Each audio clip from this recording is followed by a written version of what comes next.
आपल्या प्रेयसीला आमिष दाखवून तिचं अपहरण करून शारीरिक शोषण केल्याबद्दल अटक झालेल्या आरोपीनं नागपूरच्या जरीपटका पोलीस ठाण्याच्या लॉकअपमध्ये गळफास घेऊन आत्महत्या केली होती।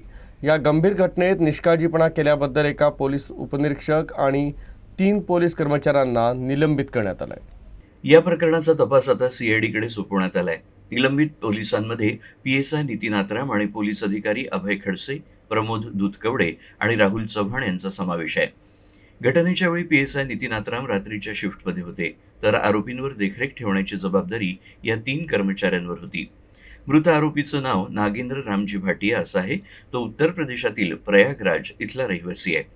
जरीपटका पोलीस ठाण्यात त्याच्यावर अल्पवयीन मैत्रिणीचं अपहरण आणि बलात्कार केल्याचा आरोप होता। आरोपीला प्रयागराज इथून अटक करून नागपूरला आणण्यात आलं होतं।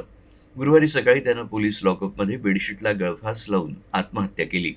या घटनेची माहिती मिळताच नागेंद्रचं कुटुंब उत्तर प्रदेशहून नागपुरात आलं आणि त्यांनी पोलिसांवर गंभीर आरोप केले।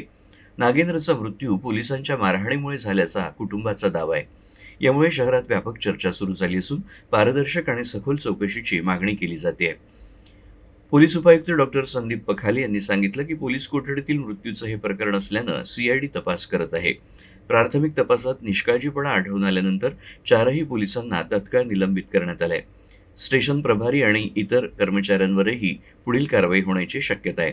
या घटनेमुळे पोलीस कोठडीतील सुरक्षा व्यवस्थेवर पुन्हा एकदा गंभीर प्रश्न उपस्थित झाले आहेत।